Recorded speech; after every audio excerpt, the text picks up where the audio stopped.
acerca del sufrimiento. Quiero que abran sus Biblias en el libro de Job.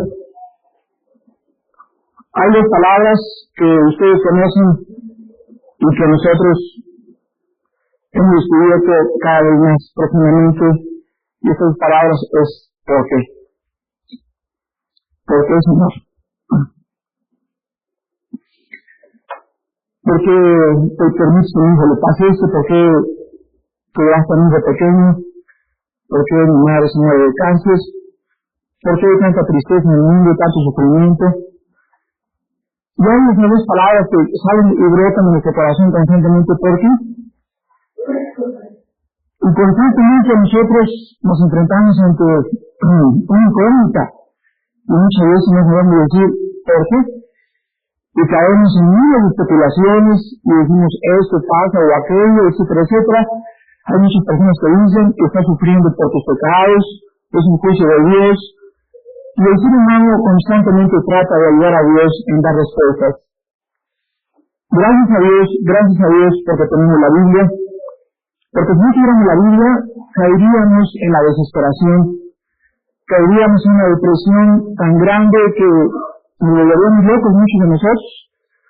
Otros haríamos cosas irrazonables, otros buscarían la botella, otros, al no tener explicación, lo único que pueden decir es ¿por qué Dios? Y se amarran contra Dios, ¿por qué permitiste esto? Y dentro de la Biblia, durante todas estas últimas 48 horas que para nosotros han sido un profundo dolor, cada vez me he podido identificar un poco más con el libro de Job. Porque en el libro de Job encontramos nosotros la pregunta, ¿por qué sufren los justos? Dice el capítulo 1 de Job, versículo 1, hubo en tierra de Uz un varón llamado Job, y era este hombre perfecto y recto, temeroso de Dios y apartado del mal. Todas las personas que han dicho o han enseñado que Job sufría por sus pecados, no creo que hayan jamás leído el versículo 1 del capítulo 1. Todos los que han dicho que Job estaba bajo el juicio de Dios, no saben los antecedentes de Job, que era un hombre, dice la Biblia, perfecto y recto. Dice la Biblia que además era temeroso de Dios y un hombre apartado del mal. Y la pregunta entonces es, ¿por qué le fue como le fue? ¿Qué acaso no siempre los justos son las personas que más disfrutan la vida?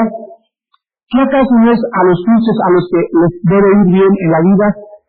Y la Biblia nos muestra claramente la vida del justo más grande que ha existido en esta tierra, el Hijo de Dios. Y cuando nosotros analizamos la vida del Hijo de Dios, el profeta Isaías lo describió como varón de dolores, desechado y despreciado entre los hombres, y como que escondido de los rostros.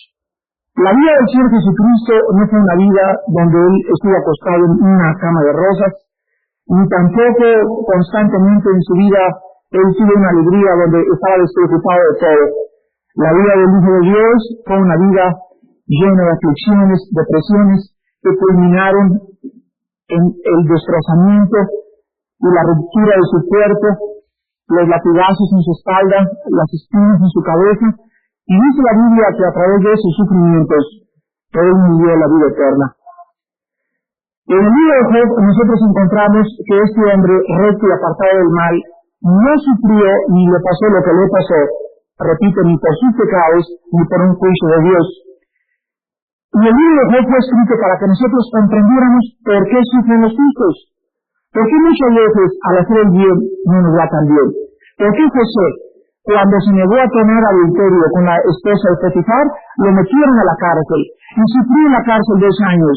Y en la cárcel pudo José haber dicho, Señor, si así me pagas mi servicio, entonces no quiero seguir siendo cristiano. Pero nosotros vemos que José tampoco perdió la esperanza y que después de 2 años él salió como ministro de Industria y de Comercio del faraón de Egipto. ¿Por qué el apóstol Pablo fue azotado más de 40 veces, tuvo naufragios, sufrió con un aguijón en la carne? Y Pablo constantemente estuvo al servicio de Dios y expuesto siempre al sufrimiento, porque Pablo sabía en quién había creído. Y él sabía que seguir a Cristo no es fácil. porque los mismos sufrimientos que nosotros tenemos en Cristo, también los tenemos sin Cristo. La diferencia estriba en que en esta vida de todas maneras vas a sufrir. Vamos a perder hijos, siendo o no siendo cristianos. Vamos a tener enfermedades, siendo o no siendo cristianos. Vamos a ver dolor, siendo o no siendo cristianos. Pero siendo cristianos, tenemos al Dios y Padre de misericordias, Dios de toda consolación, que nos consuela en todas nuestras tribulaciones, porque de la manera que abundan en nosotros las aflicciones, también abundan la consolación. La diferencia está que en Dios tenemos esa mano poderosa, una paz que no nos explicamos, que nos dice, no tengas miedo. Todo está bajo mi control, te sigo amando, muy pronto nos vamos a ver, esfuércense y sean valientes. No teman ni desmayen, porque vuestro galardón es grande. Aquí está la paciencia y la fe de los santos. Vamos a contestar 3 preguntas en esta mañana acerca del sufrimiento. Las primeras preguntas que vamos a contestar es, ¿cuál es la vida del hombre o por qué el ser humano nace bajo la aflicción? Vean el libro de Job, capítulo 5, versículo 7. Vamos a analizar, repito, en primer lugar, la condición del ser humano en el planeta Tierra. Y dice la Biblia en Job 5:7 que como las chispas se levantan para volar al aire, así el hombre nace. El hombre nace para vivir en reino aventura, dice, para vivir eternamente con el príncipe valiente, la cenicienta se casa y esté feliz por los siglos de los siglos. La Biblia es muy realista y la Biblia nos dice que hemos nacido para sufrir. Por eso cuando yo oigo que hay niños que mueren, jóvenes que mueren, personas que mueren y tenemos a Cristo nosotros, ustedes no se imaginan la bendición tan grande que es ser librados de este cuerpo.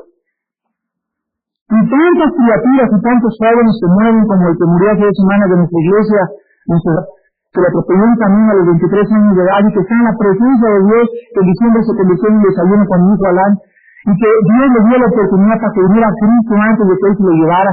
Y cuando vemos que la muerte nos rodea y Él podemos muchos de nosotros ya no regresar el próximo domingo, debemos de comprender que la vida nos ha sido dada para que conozcamos a Dios. Y para que comprendamos que este sufrimiento y esta aflicción es el resultado del pecado. Dios ha permitido que el pecado entre al universo y Dios de esto va a obrar para nuestro bien algún día. Pero ninguna persona que pueda creer o pensar siquiera, voy a robar para ser rico y ser feliz, voy a entrar al mundo de las drogas para en el mundo de las drogas olvidarme y ser feliz, voy a transar en mi negocio, voy a tener relaciones sexuales con mis novias, voy a embarazar a mi novia, me voy con mi muchacho, me voy a escapar a Cancún, etcétera, etcétera. No hay ninguna persona que quiera burlarse de Dios que le pueda ir bien en la vida. La Biblia dice que tus pecados te tienen que alcanzar tarde o temprano, porque lo que el hombre siembra, el hombre recoge. Ahora dice en el libro de Job, capítulo 7, versículos del 1 al 4, Job 7, del 1 al 4, ¿no es acaso breve la vida del hombre sobre la tierra, y sus días como los días del jornalero? Como el siervo suspira por la siembra, y como el jornalero espera el reposo de su trabajo, así he recibido meses de calamidad, y noches de trabajo me dieron por cuenta. Cuando estoy acostado vivo, ¿cuándo me levantaré? Mas la noche es larga, y estoy lleno de inquietudes hasta el alba. Así nosotros vemos que la Biblia refleja al hombre o lo proyecta como una persona que desde que comienza a iniciarse en sus primeros pasos tiene que trabajar. El hombre como el jornalero sale al campo, es calentado por el sol, suda para ganar el pan con el sudor de su frente. Y no hay ninguna persona que pueda decir, nunca jamás voy a trabajar, porque Dios destinó al ser humano para que nosotros buscáramos el pan con el sudor de nuestra frente. El hombre, dice en estos pasajes, anhela descanso y no lo encuentra. Anhela reposo, y cuántos de nosotros hemos amanecido y hemos dicho, Padre Santo, no quisiera que se acabara la noche. Agarramos el cojín y nos tapamos y decimos, ¿cómo quisiera seguir durmiendo el sueño eterno y no levantarme jamás? ¿Cómo quisiera ya no enfrentarme a la vida, ni a los problemas de la vida, ni a mi esposo, ni a mi negocio, ni a los problemas con mis hijos? ¿Cómo quisiera escaparme y quisiera ya dormido quedar muerto para siempre? Todos estos sentimientos del corazón los experimentó Job. Y Job quería también decir, muchas veces cuando me levanto y no quisiera abrir los ojos, él quisiera continuar dormido porque su vida, dice la Biblia, era llena de inquietudes. Ahora en el capítulo 14 de Job encontramos algo más acerca del ser humano.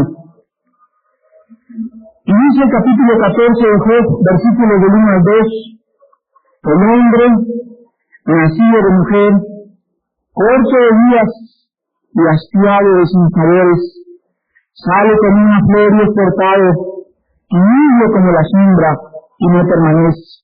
Aquí encontramos en tercer lugar que la vida del hombre es tan corta. Es tan corta nuestra vida, amigos y amigas que nos visitan, hermanos en Jesucristo. Nadie se imagina qué breve es la vida. La Biblia usa dos símiles para comparar la brevedad de la vida. Y la primera es las flores y la hierba del campo. Dice la Biblia que así brota el hombre y que de repente comienza a crecer el hombre y tiene su apogeo y el hombre se comienza a marchitar. Y la Biblia dice también en Santiago capítulo 4 que la vida del ser humano es como la niebla que se aparece y desaparece de repente. Ayer dice a tu mamá, ayer dice a tu hermano, ayer dice a tu hijo, nadie nos asegura que hoy lo volveremos a ver. La vida del ser humano es tan corta que los jóvenes y los adultos piensan que la vida va a durar durante toda la eternidad. Si la vida dura toda la eternidad, gocémonos, vivamos y divirtámonos. Si la vida fuera todo lo que vale la pena, ¿por qué entonces tenemos que ser rectos? ¿Por qué tenemos que ser honrados? ¿Por qué tenemos que ser fieles a nuestra esposa? ¿Por qué tenemos que darles un buen ejemplo a nuestros hijos? ¿Por qué vamos a cada quien a vivir para nosotros mismos? Pero la Biblia dice, prepárate para encontrarte con Dios. Tarde o temprano, dice la Biblia, el juicio de la muerte cae sobre tu vida. Y en ese momento, ¿qué cuentas le vas a entregar a Dios? Pensar que en esta mañana muchos de ustedes han venido aquí porque tal vez sea la última vez que Dios les haya hablado. La vida es tan corta que los únicos que lo saben son los viejitos. Yo recuerdo cuando mi padre me decía, Armando esto y el otro, y cuando yo era joven, 13, 14 años, veía el mundo como eterno, como que tenía cientos de años para adelante. Y ahora que tengo 40 y tantos años, veo para atrás mi vida y me doy cuenta que de los 25 para acá, qué rápido estoy envejeciendo. Qué rápido estoy deteriorando mis células, mi vista cada vez más corta, cada vez oigo menos, sale más sanas, se cae más el pelo, no tenemos la misma memoria, no puedo jugar fútbol como jugaba antes, y comenzamos poco a poco a llegar a nuestro apogeo. ¿Y todo por qué? Porque es la ley de la vida. Y cuántos de ustedes que tan grandes se han dado cuenta de eso. Y cuando volteo hacia atrás, cada 31 de diciembre de cada año, nos sentamos en mi casa con mi esposa y le decimos a Dios Padre Santo, tenemos otro año de oportunidades. ¿En qué te podemos servir este año? ¿Qué podemos hacer por la gente? ¿Qué podemos hacer por la humanidad? ¿Qué podemos hacer por nuestros hijos? Pero la vida es corta y solamente cuando llegas a la mayoría te das cuenta que está lleno de vanidades, lleno de sinsabores y lleno de sufrimientos. En último lugar, en esta sección de la condición del hombre, dice en el capítulo 6 de Job, versículo 7, las cosas que mi alma no quería tocar son ahora mi alimento. En último lugar, Job comienza a explicarnos que hay muchas cosas en la vida, escuchen muy bien, que tú crees que nunca te van a suceder y algún día te sucede. ¿Cuántas cosas en la vida que dices, es que a mí nunca me va a pasar esta desgracia, o a mí nunca me van a quitar mi trabajo, o mis influencias nunca se van a acabar, o mi dinero mientras tengo mis millones en el banco, y de repente Dios deshace como polilla lo más apreciado por el hombre? De la noche a la mañana, Dios te quita tu trabajo. De la noche a la mañana Dios permite que venga una enfermedad sobre tu vida, o que descubras que tienes cáncer, o que vas a tener un sufrimiento tremendo, o pierdes un hijo, pero muchas cosas que nosotros creemos que nunca nos van a suceder, dice la Biblia, pueden ser ahora lo que nos alimenta. Nunca podemos decir entonces nosotros, estoy libre yo de cualquier sufrimiento, de cualquier desgracia, porque en cualquier momento Dios puede permitir lo inesperado a nuestra vida, a nuestro matrimonio, a nuestra familia. Ahora vamos al capítulo 3 de Job, y vamos a ver, en vista de todo esto, de estos sinsabores, de estas cosas inesperadas de la vida, de este sufrimiento, las preguntas que Job se hizo, y las preguntas que tú te estás haciendo también en tu mente. Dice en el capítulo 3 de Job, versículo del 11 al 12, ¿por qué no morí yo en la matriz, o expiré al salir del vientre? ¿Por qué me recibieron las rodillas, y a qué los pechos para que mamase? Pues ahora estaría yo muerto y reposaría, dormiría y entonces tendría descanso. La primera pregunta que muchos de nosotros nos hacemos es, ¿por qué en lugar de que yo naciera, y de que yo sufriera, y de que pasara todo lo que estoy pasando, por qué mejor Dios me permitió que yo muriera en el vientre de mi madre? ¿Por qué dice Job, me permitió Dios ver la luz? Quiero decirles a ustedes que las palabras de Job fueron escritas cuando él tenía una enfermedad de la punta de los pies a la punta de la cabeza. Absolutamente todo el cuerpo de Job estaba lleno de llagas. Y en estas circunstancias, con la enfermedad, al perder sus hijos, al perder sus propiedades y al perder el ganado que tenía, comenzó a gritar, ¿por qué? ¿Por qué? ¿Por qué? ¿Por qué, Señor? Contéstame, ¿por qué mejor no morir? ¿Por qué permitiste todas estas cosas que nos sucedieron en la vida? Esa es la primera pregunta que Job se hizo delante de Dios. Ahora en el capítulo 6 de Job, versículo 11, encontramos la segunda pregunta. Job 6:11. ¿Cuál es mi fuerza para esperar aún? ¿Y cuál mi fin para que tenga aún paciencia? En otras palabras, muchos de nosotros comenzamos a decir, Padre Santo, en vista de este cáncer que tengo, de esta tragedia, de esta desilusión, de esta tristeza que llena y ha ahogado en mi alma, ¿existe algo por lo cual deba seguir viviendo? ¿No es verdad? ¿Existe acaso algo que me pueda decir, hay una luz? ¿Existe algo que ahorita en mi alma me pueda decir, no te desamines? ¿Saben una cosa? Que sí la hay en Cristo. Pero sin Cristo no la hay. Y la gente allá afuera vive sin esperanza. Ustedes no saben en estos 2 días que ha estado en mi casa y estamos con la policía judicial, los federales. ¿Qué ambiente es de la policía tan triste, tan deprimente? Hombres que están acostumbrados a los decisiones de la judicial, todos los días tratamos con desarmados, con asesinos, y ellos se endurecen por estas circunstancias. Y hay poca gente que les lleva el evangelio a estas personas, y hablamos nosotros decimos, bola de salvajes, asesinos de la judicial, pero nunca has sabido tú por qué ellos son como son, por qué sufren como sufren, y por qué se convierten casi como en animales, porque no tienen esperanza. Viven nada más para poder tener algunos pesos más, con el escaso salario mínimo que tienen. ¿Qué esperamos nosotros? Que puedan sobrevivir y llevar su profesión de una forma honesta. Estamos equivocados, pero nos convertimos en jueces de la humanidad cuando nosotros no sabemos que si yo estuviera en sus zapatos y no conociera a Cristo, posiblemente fuera 10 veces peor. Nosotros tenemos esperanza. Nosotros sabemos que hay un Cristo resucitado. Y nosotros tenemos una explicación y la vamos a encontrar esta mañana acerca del sufrimiento. Ellos no la tienen. Ni la tienen tu suegra, ni la tienen tus cuñados, ni la tienen tus amigas. Ve a los hartos niñas de 15 años embarazadas, 14 años embarazadas, fumando drogas, cocainómanos de 15 años, 16 años de edad. ¿Y qué estamos haciendo nosotros? ¿Cuántos jóvenes viven sin una luz y sin una esperanza? ¿Cuántos abandonan, cuántos se van, cuántos caen en tantos problemas? ¿Por qué? Porque sus padres se divorciaron. Porque siempre vieron el mal ejemplo en su casa, con su padre y con su madre, y el padre feliz con la amante, se va a Cancún, 15 días con la amante, pero la señora también. Y todo porque nunca vieron una luz, una esperanza, que les pudiera decir para qué sigue viviendo. En último lugar, en el capítulo 10 de esta segunda sección, Job hace la tercera pregunta. Job capítulo 10, del 1 al 3. Ya vimos que la primera pregunta es ¿para qué nací? La segunda es ¿por qué permite esas cosas Dios? Y si las permite, hay esperanza para seguir viviendo. Y la tercera, en el capítulo 10, dice Job, versículos del 1 al 3. Es tan mi alma hastiada de mi vida, daré libre curso en mi queja. Hablaré con amargura de mi alma. Diré a Dios, no me condenes. Hazme entender por qué contiendes conmigo.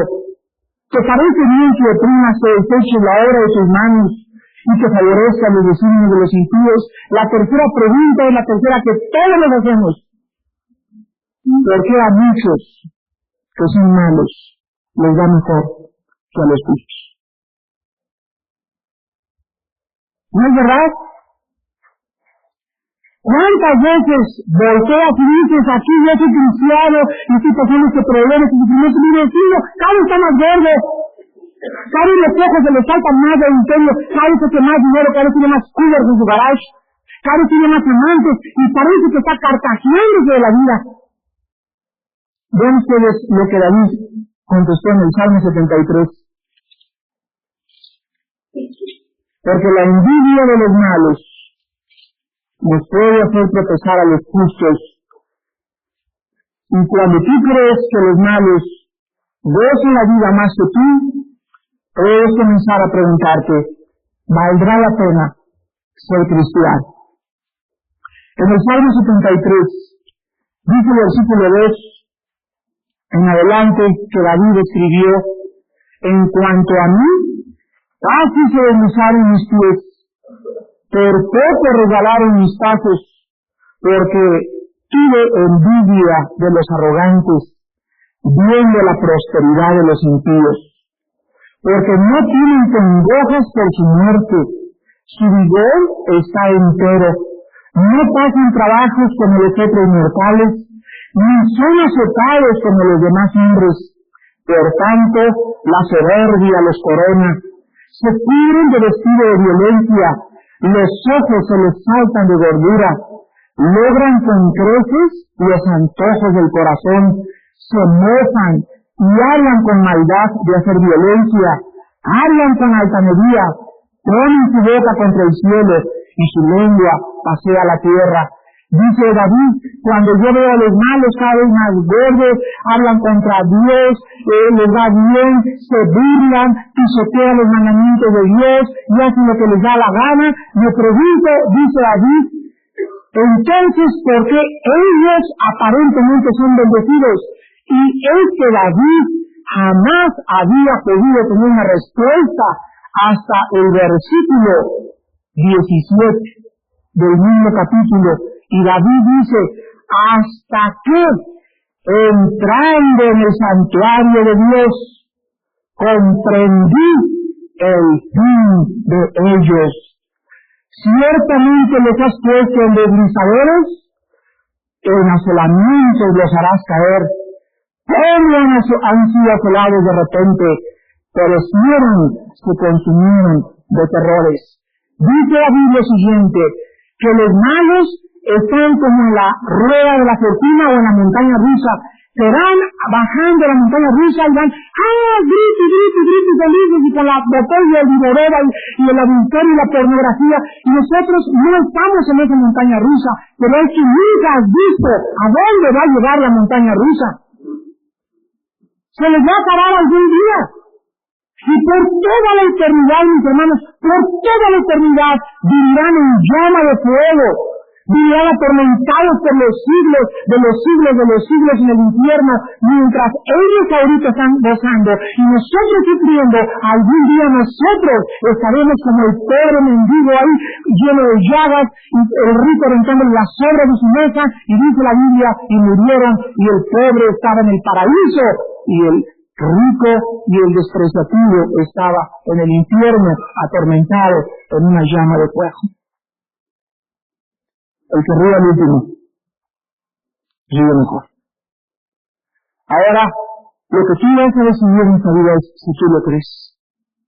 Porque si tú crees que al final nosotros vamos a reír, y al final dice el Apocalipsis 15, irían los justos delante de Dios como en un mar de cristal mezclado con fuego.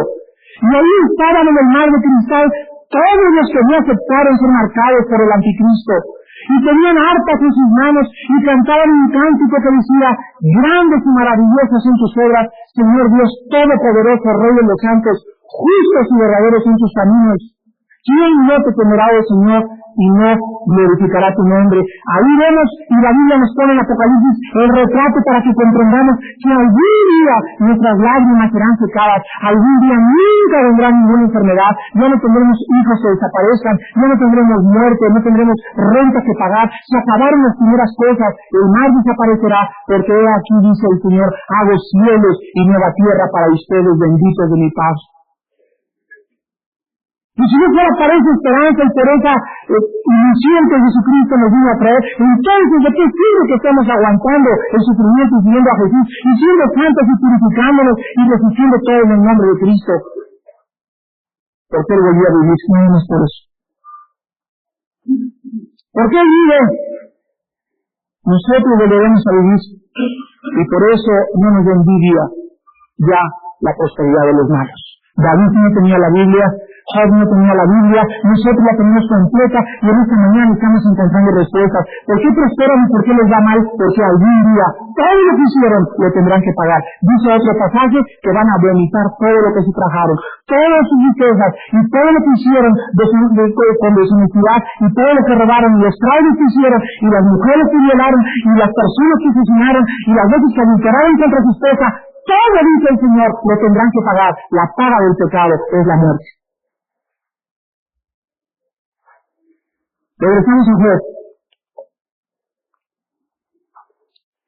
En último lugar, dice Job que no solamente se pregunta ¿por qué Dios a veces parece favorecer a los malos?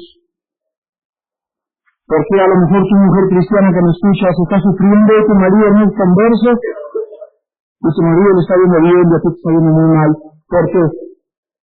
Ya Dios te contestó esta mañana, ¿por qué? Porque algún día, cada pensamiento, cada obra que él ha hecho, lo va a tener que pagar. No hay nadie en esta vida que se le vaya a escapar a Dios. Vamos a ver, en último lugar, por qué tenemos problemas para poder comprender a Dios. Dice la Biblia en Isaías 55, 7 al 8, mis pensamientos no son vuestros pensamientos. Mis caminos, dice el Señor, no son vuestros caminos. Y pueden saber este ejemplo de esta mañana. Llega un niño de 3 años, y le pregunta a mi esposa: señora linda, ¿de dónde vienen los niños? Explíqueme la concepción. Mi esposa al ver a la niña de 3 años se va a reír de ella y le va a decir: niña, aunque pudiera explicártelo, no me lo entenderías. ¿Por qué la niña de 3 años no puede entender de dónde vienen los niños? Pero una niña de 7 y 8 años de edad ya lo puede entender. ¿Qué no tiene el mismo cerebro? Claro que lo tienen, pero la diferencia está en que la niña de 3 años no lo ha desarrollado como la niña de 7 años. ¿Podrá un muchacho de 8 años entender logaritmos, raíz cuadrada y cálculo diferencial? ¿No tiene el mismo cerebro que una persona de 25 años? Sí la tienen, pero su cerebro no está desarrollado. En las cosas espirituales, hermanos, exactamente nosotros estamos igual comparados con Dios. ¿Cuántas veces en esas 48 horas le dije a Dios? ¿Por qué? Porque esperando una respuesta, muchas veces quisiéramos que alguien se nos apareciera y nos dijera: pasa esto y el otro, no te preocupes, y muchas veces no hay respuestas. Y dice Dios, no te lo veas por un sueño ni por un éxtasis, porque la Biblia está completa. Véncate y ten la paz conmigo y confía en mí. Confía en mí. El justo por la fe vivirá. Esto significa que el justo creerá y confiará de lo que Dios ha dicho en su palabra. Y ahí es cuando nosotros decimos, ¿qué pasa, Señor? Y no viene la respuesta, y sientes la angustia que quema el corazón, y que no sabes, mi hijo estará muerto, mi hijo estará en la cárcel, mi hijo estará hecho pedazo en alguna barranca, ¿en dónde podrá estar mi hijo? Y no vas a encontrar respuestas. ¿Qué nos queda? Oh, Señor, dale paz a mi corazón. Es lo único que te pedimos. Danos tranquilidad, danos paz, para que cualquier desenlace que sea, lo podamos enfrentar con valor y saber que está en tus manos y que tú tienes control de todas las situaciones. Pero también si confiamos en Dios, no tenemos otra salida. Dice en Job capítulo 36, la primera respuesta, ¿a por qué no tenemos nosotros hecho pedazo en alguna barranca? ¿En dónde podrá estar mi hijo? Y no vas a encontrar respuestas. ¿Qué nos queda? Oh, Señor, dale paz a mi corazón. Es lo único que te pedimos. Danos tranquilidad, danos paz, para que cualquier desenlace que sea, lo podamos enfrentar con valor y saber que está en tus manos y que tú tienes control de todas las situaciones. Pero también si confiamos en Dios, no tenemos otra salida. Dice en Job capítulo 36, la primera respuesta, ¿a por qué no tenemos nosotros una contestación del cielo inmediata? ¿Por qué vivimos noches sin dormir, pensando y preguntando por qué? Y Job, durante toda su vida, mientras pasó esta angustia y esta enfermedad y este sufrimiento, ¿saben ustedes qué pasó con Job? Que llegaron 3 amigos de él, y los 3 filósofos del siglo de Job, y le dijeron a Job, todo lo que te está pasando es porque eres un pecador. Cuando era 5 veces más justo que los propios amigos. No solamente los amigos le dijeron a Job, eres un pecador, sino que también su esposa, al principio del libro, se acerca a Job y le dice, maldice a Dios y reniega de él. ¿Y saben algo? Job le contesta a su esposa, con mi mujer fatua has hablado. ¿Qué acaso recibiremos de Dios el bien y el mal, no? ¿Qué hay algún lugar en la Biblia que nos diga que jamás nos va a suceder nada malo? ¿Qué acaso Jesucristo, nuestro Maestro, no fue varón de dolores, experimentado en quebranto? Claro que sí.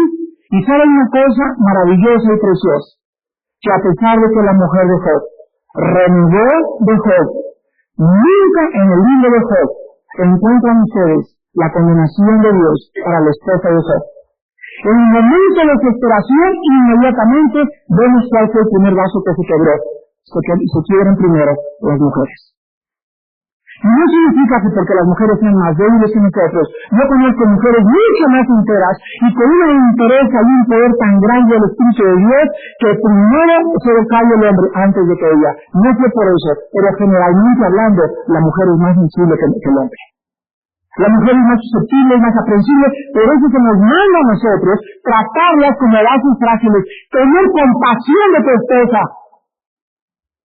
Saber que tu esposa no es como tú, no está fuerte como tú, duro como tú, ellos son vasos frágiles. Y necesitan nuestro cariño, nuestra atención, nuestro apapacho, nuestras caricias, nuestras palabras que las amemos. Ellas necesitan sentirse seguras de que son amadas, necesitan sentirse seguras que tú eres la única mujer, necesitan sentirse seguras de que tú eres un hombre de Dios y que eres un líder y que tus hijos están recibiendo el ejemplo de ti. ¿Y cuántas mujeres en lugar de eso, lo único que saben es que con quién andará ahora mi esposo? Esos cobardes algún día le van a dar cuenta a Dios. Y algún día vas a encontrar de tus propios hijos la respuesta de tu cobardía delante de Dios. Job entonces reprendió a su esposa y en todo el libro de Job, Dios no castiga a la esposa. Si ustedes ven el último capítulo de Job, van a encontrar que Dios le regresa a la misma esposa. Le multiplica el ganado, las ovejas y sus propiedades. Pero lo que más me impactó desde hace mucho tiempo que estuve el libro de Job es por qué Dios nunca en el libro condena a la esposa por haber atacado a su esposo. Y la respuesta es porque Dios se acuerda de la condición de muchas mujeres, se acuerda que somos polvo. Y así como el Padre se compadece de los hijos, dice el Salmo 103, Dios se compadece de muchas mujeres.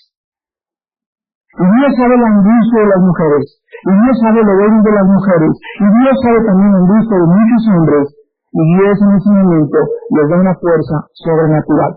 La mujer de Job flaqueó, reveló sus sentimientos, y no soportó ver que venía de Dios.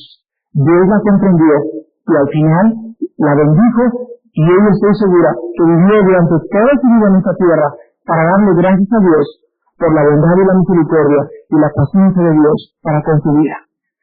Y dice en el capítulo 36 de Job, versículo 22 al 23. Job 36, del 22 al 23. He aquí que Dios es excelso en su poder. ¿Qué enseñador semejante a él? ¿Quién le ha prescrito su camino y quién le dirá, has hecho mal? Alguien conteste estas preguntas.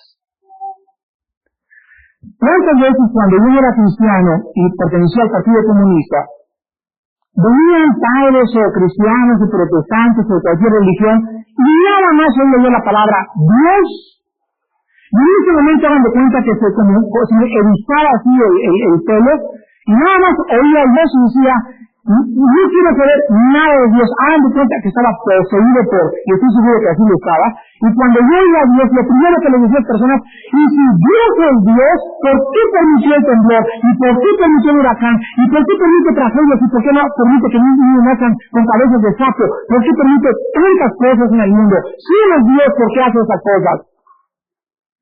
En mi desesperación por no tener respuestas, me enojé contra Dios, me amargué contra Dios. Y lo único que hacía era hacerme más y más daño a mi alma. La amargura, antes de que yo pudiera agarrar mi amargura y aventársela a Dios, la amargura estaba destrozando mi vida. Estaba nublando y confundiendo más y más mis pensamientos, y estaba llegando yo a un momento donde sabía que mis días estaban cortos del odio tan grande que tenía contra mi Creador. Dice la Biblia, ¿quién le podrá decir a Dios, yo lo hubiera hecho mejor que tú? ¿Quién le podría decir a Dios, lo que hiciste fue una equivocación matemática? Fue una ecuación donde no despejaste la incógnita, yo lo hubiera hecho mejor. ¿Realmente tú crees que hubieras podido hacer las cosas mejor que Dios? ¿Sabes una cosa? Así lo dices por tu soberbia, porque te crees Dios. Pero la Biblia dice que Él es excelso en poder y que las cosas que Él permite muchas veces no las entendemos. Yo recuerdo una vez cuando mis hijos estaban chicos, que le dije a Alan, no sales del cuarto, Alan, tiene como 8 años de edad. Y en ese momento llegó y me dijo, ¿por qué no salgo del cuarto? Y le contesté, le dije, porque no me da la gana. Se acabó, no me hizo otra pregunta, se metió a su cuarto. ¿Saben ustedes por qué le hice esa prueba a él? Solamente para probar su obediencia, para saber si él confiaba en mi autoridad. A la hora que él salió del cuarto, le dije, ahora sí te voy a decir por qué te metí al cuarto. Pero ¿sabes una cosa? Me dice, ¿por qué lo hiciste? Le dije, porque quiero enseñarte una lección que los hijos deben obedecer sin preguntas. No necesito darte explicación para decirte, ve y tráeme el coche. ¿Por qué, papá? No tengo por qué decirte por qué, papá. Te dice, ve y tráeme el coche. Ve a la panadería, ¿por qué? No te digo por qué. Tú ve y tráeme el pan. ¿No es verdad que nosotros esperamos una obediencia inmediata a nuestros hijos, esperando que nuestros hijos confíen en nuestra autoridad y en su amor para obedecernos? ¿Cuántas veces Dios hace lo mismo contigo y lo está haciendo conmigo? No hay una respuesta, pero solamente dice Dios, confía en mi poder. Confía en mi amor. Confía en mi misericordia. ¿Lo crees o no lo crees? Dice a continuación el capítulo 37 de Job, versículo 19 al 20. 37 del 19 al 20, Job dice, muéstranos qué le hemos de decir, Porque nosotros no podemos ordenar las ideas a causa de qué. La segunda respuesta que la Biblia nos da es la siguiente: ningún ser humano, bajo el odio, bajo el amor o bajo el dolor, puede razonar. Puedo repetir, ningún ser humano, la Biblia enseña, puede, bajo el amor, bajo el odio o bajo el dolor, razonar. Yo he conocido miles de muchachas que me han dicho, estoy loco por Pancho. Y llega una amiga y le dice, oye, María, ¿pero qué no sabes la verdad de Pancho? No es cierto, dice ella, lo quiere. ¿Saben ustedes qué ha pasado con María? El amor la ha cegado y le ha impedido ver los defectos de Pancho. Cuando una muchacha se encapricha por un hombre, o viceversa, cuando un hombre se encapricha por una mujer, el amor, dice el dicho, ciega el entendimiento. ¿No es verdad? Y de repente las muchachas, ese ídolo de muchacho que tenían, o ese ídolo de muchacho que tenían, de la noche a la mañana se le desmorona. ¿Cuál fue su problema? Que nunca fueron cuerdas, ecuánimes. Nunca dijeron a Dios Padre Santo, mira, no quiero encapricharme con Pancho, si no es él, quítalo de mi vida. Pero yo te pido, Padre Santo, que si no es él, me lo muestres, porque no me quiero encaprichar con él, porque el amor ciega los ojos. ¿Y cuántos de ustedes casados se casaron bajo esas circunstancias? Se casaron, miren, cuando son los novios, ella pone cara de Santa Rita de Casia. Y él parece el arcángel San Gabriel. Y él dice, bueno, parejas hay en beach, en los arcos, ella pone una carita, pero la ves tú y dices, Dios mío, es un ángel esa muchacha. Y créanmelo, yo he conocido esa clase de muchachas que tienen cara de arcángeles y son el diablo. Solo dice la Biblia, ¿quién puede conocer el corazón? Yo, Jehová, que escudriño la mente y el corazón. Si nosotros permitimos que Dios conozca mi socio, mi novia, mis amistades, y con los que yo salgo, Él puede realmente mostrarme con qué clase de persona estoy saliendo. Pero si tú no le permites a Dios conocer a tus amistades y no le entregas tu novio, tu socio o tu socia, ese socio con cara como el arcángel, es una tranza bien hecha. Caras buenos, corazones no sabemos. Y sabe una cosa, para eso las mujeres tienen un discernimiento que los hombres no tenemos. Yo recuerdo varias veces a mi casa que he llevado hermanos, entre comillas. Y le digo a mi esposa, mira, te presento a que están tratando de invitar a vida mía para México, y le salió a mi esposa, diga el hermano, ¿cómo le va, hermano? Etcétera, etcétera. Y se va el hermano, y me dice mi esposa, hay algo que no me gusta en este cuarto. Ay, pero tiene cara de tan risueño, tan simpático, tan optimista, tan trabajador. Y dice mi esposa, no te puedo explicar, hay algo que no me late. Ahí está el sexto sentido de las mujeres, eso no lo tenemos los hombres. Y de repente hay una cosa aquí, la mujer que algo le captan. Y la risa a mí me engañó, que a mi esposa a mí me engañó y todo, pero a las señoras no se les da. Por eso le digo a las muchachas jovencitas, lleven a tu novia que la conozca a tu mamá. Lleva a tu casa a tu novio. Y si no le puedes poner cara de galán, si puede parecer allí un Travolta, píntalo como quieras a tu novio, pero cuando tu mamá lo comienza a conocer y tu papá lo comienza a conocer, los papás sabemos muy bien, o a las muchachas que nos llaman nuestros hijos, las vemos y algo nos dice, ¿verdad? Algo con esta muchacha, no ha crecido, no es cristiana, pero algo tiene. A nosotros los padres es muy difícil que se nos escape la juventud. Si tú quieres realmente asegurarte que ese muchacho con el que amas, esa muchacha es realmente de Dios, preséntaselo a tu mamá. Y tu mamá no le va a fallar su sexto sentido y te va a decir, cuídate de ese muchacho. Nosotros, dice la Biblia, en Job 37, no podemos ordenar las ideas a causa de las tinieblas. Lo mismo pasa con el odio. ¿Cuántas veces cuando mis esposos y yo estábamos recién casados, nos peleábamos? Y nos seguimos peleando, ¿verdad?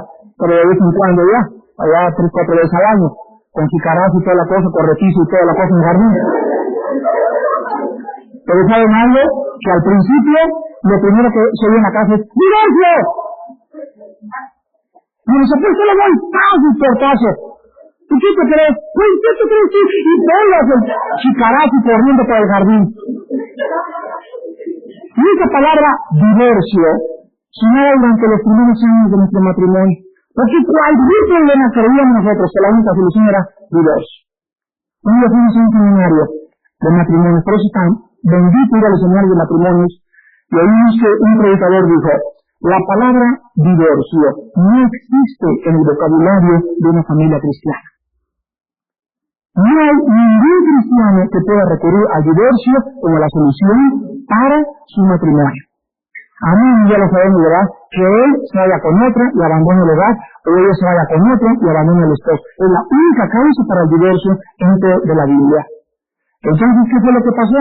El predicador nos dijo, ¿saben ustedes por qué se quieren divorciar? Porque están enojados. Mientras están enojados, hablan, no te vuelvo a ver, tienes cara de amiga, no te quiero, me quiero divorciar, eres una chinche, eres lo peor, mi madre me dijo que no me casara contigo, y comenzamos porque el odio no nos deja razonar. ¿No es verdad? Solución, matrimonios nunca toman una decisión hasta que estén calmados los dos. Cuando estén enojados, tu esposa va a evitar divorcio también, ríete mejor, vete a una vuelta, vete a correr al centenario 5 vueltas, la señora agarra tu tejido y ponte a tejer ahí 2 o 3 horas, y ya que se calmen, ya que han orado, entonces platiquen y dile, mi vida, perdóname, pasó esto por esto, a ver por qué pasó aquello, y vienen los dos, se agarran la mano, y traemos el problema a la cruz del Calvario, y la sangre de Cristo nos limpia de todo pecado. Pero el odio nos dará la razón para poder tomar decisiones. Nunca van a tomar una decisión, ni ustedes jovencitas, cuando están enojadas, porque el enojo nunca nos deja razonar adecuadamente, ni tampoco el dolor. El dolor no nos deja ver. El dolor nos hace que el mundo se nos cierre, el dolor nos embarga a tal grado, yo tengo un dolor de cabeza ahorita que no te voy con 48 horas, viene el diablo y te dice, ya ves, te pasó esto por esto, y ya ves por aquello, y no nos queda más que seguir Padre Santo, que estás en el cielo, reprendo cualquier espíritu, Padre, dame claridad en mi mente, permíteme predicar, Señor, permíteme seguir amando a mi esposa, no quiero pensar en nada más que en tu amor, tu sabiduría, tu misericordia, y que tú eres Dios. Cuidado cuando ustedes bajo el dolor agreden a Dios. ¿Cuántas veces en estos días yo he sentido con todo mi corazón agredir a Dios y decirle, para eso me pagas lo que me haces, esto es lo que hago por ti? Estos pensamientos corren en el corazón del hombre y corren en cualquier persona que está bajo el dolor. Y yo lo sé, que el dolor nunca nos dejará razonar. Yo sé que cuando pase esto y mi vida tenga otra vez esa tranquilidad y esa transparencia en mi mente, podré decirle lo que dijo Job al final de su vida a Dios. Vean ustedes el capítulo 39 de Job. Perdón, el 42.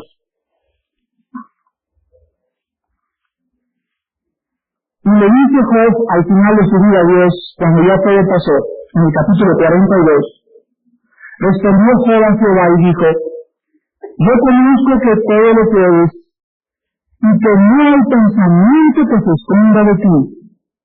¿Quién es el que oscurece el consejo sin entendimiento? Por tanto, yo hablaba, no oigo.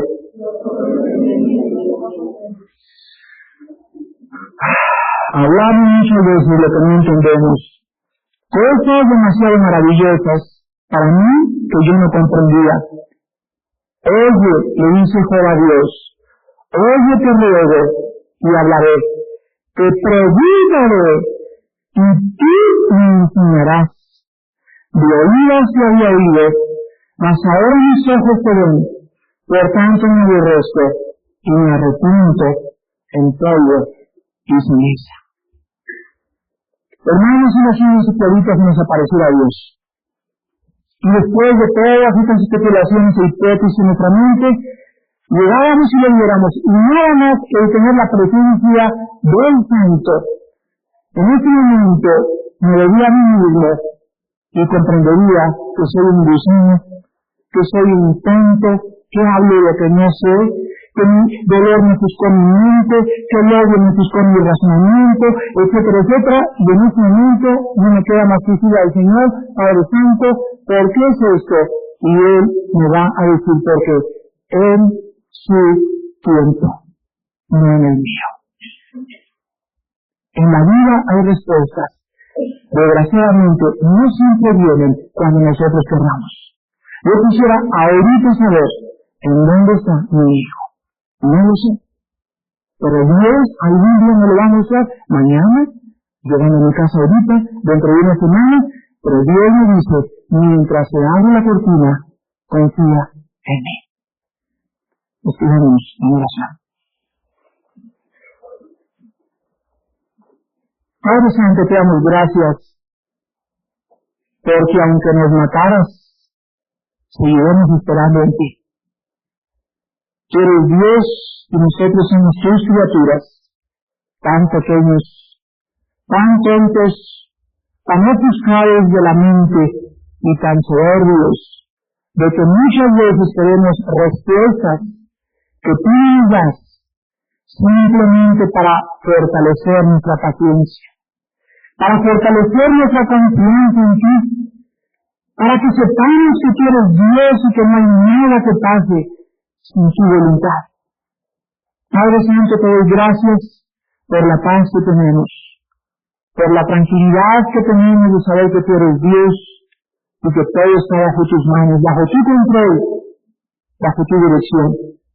Te pedimos, Señor, que nuestras vidas puedan continuar viviendo para ti, que podamos seguir atravesando este valle de sombra y de muerte sin tener miedo, porque tú estás con nosotros.